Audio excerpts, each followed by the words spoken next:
Hello viewers and welcome to Newsmakers. I am Smita Prakash. Today we meet with the Afghan ambassador to India, Masood Khalili. He represents the Burhanuddin Rabbani faction of the United Front. The situation in Afghanistan is in a state of constant flux.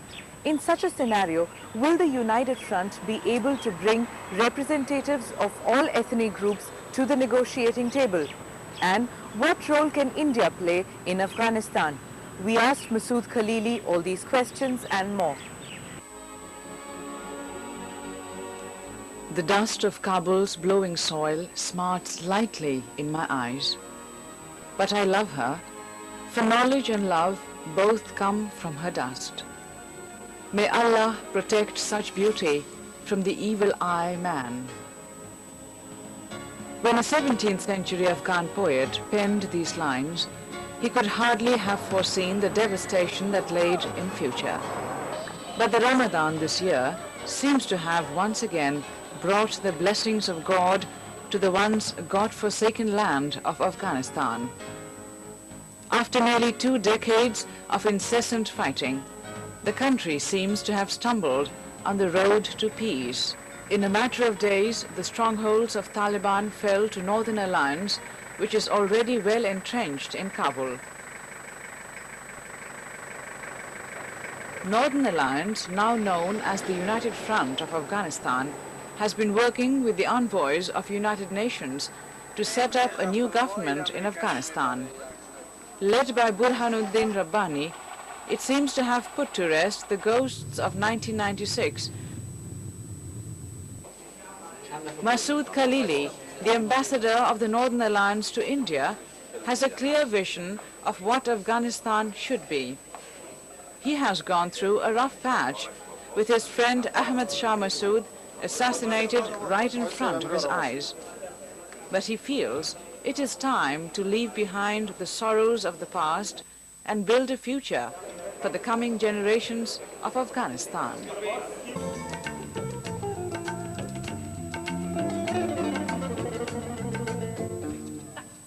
Welcome to the show, Mr. Khalili. Thank you. I'd like to begin by asking you that Kunduz has fallen and so has Kabul, Herat, Mazar-e-Sharif. Is the war over in Afghanistan? A part of the war is over, the first phase, which I call it Battle of Kabul, Battle of Mazar, Battle of Herat. But the war against terrorism is not yet finished. It's not over. So the larger aim is still to be achieved, is it? Well, I think the second part is not as difficult as the first one, but I think a lot of things should be done to finish the war in Afghanistan, which will become a battle in itself to the war against terrorism in the world. The UN envoy has said that it's going to be long before a government can take shape in Afghanistan. Where are we at this stage now? We do not expect a lot from the first meeting, but we're all optimists that ultimately, not very long time, we will be able to work out a new arrangement for the present and future of Afghanistan. Will the king have any role to play? If he wants, yes. He has been a king for a long time, democratic-minded personality in Afghanistan. He introduced democracy and constitution in the country in the first days of his political life in Afghanistan.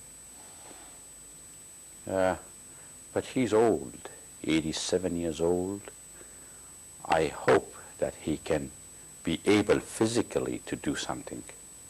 If he wants, he can. Why not? Afghanistan historically has tried many systems of government, monarchy, democracy. You have the Loya Jirga. What is it that has worked in Afghanistan or is workable in Afghanistan now? I think for about 16 to 20 years we had democracy, parliamentary system with some sort of constitutional monarch, which worked very well. In the emergency times, critical times when we had crisis, Loya Jirga or the National Assembly has worked. And in some cases we had monarchs, like in the past 150 years, until the last king, Muhammad Zahir Shah, was there. Some of them worked very well. By worked very well, I mean that they could bring stability in Afghanistan. The king held together the feudal chiefs in the past, but in the past 20 years, the feudal chiefs have all warred with each other.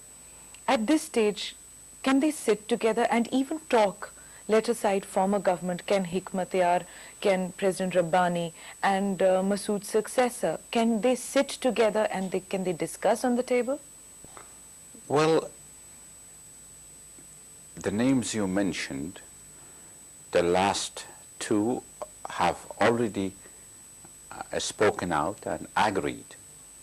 That's Hikmatyar and Fahim Khan? No, Fahim and representative of President Rabbani, and they all agreed that they should send a delegation to Bonn and use the United Nations as an instrument to bring peace and a new arrangement or new government or new council for Afghanistan.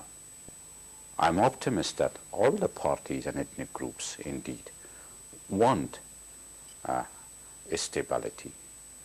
They're not fighting against each other now. Number two, that our neighboring countries, especially Pakistan, should indeed be willing to see that stability in Afghanistan serves the interest of the whole region, without which it will be very hard to bring about stability. Pakistan has been an instrument, unfortunately, of disrupting stability in Afghanistan, bringing about instability in Afghanistan, and as a result, instability in the region.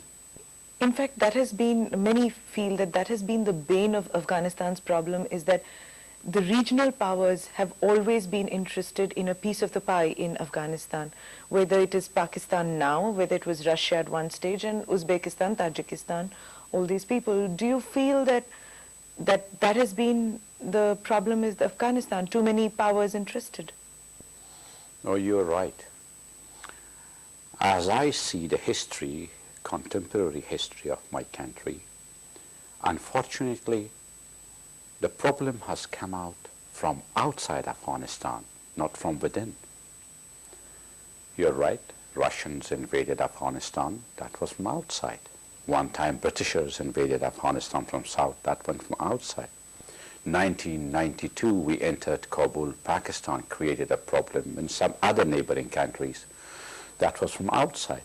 Whenever they let Afghans to be alone in their own country, they have been able to use their mechanism of loya jirga, monarchy, elections, selections, and they have solved their problem.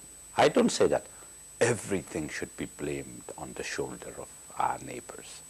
No, they have been positively approaching Afghanistan also, but unfortunately, in the very last years, particularly Pakistan has been an instrument of instability, because of the very specific goal of that country that is called a strategic depth. I hope they have taken the lesson and do not involve themselves in Afghanistan in a negative way.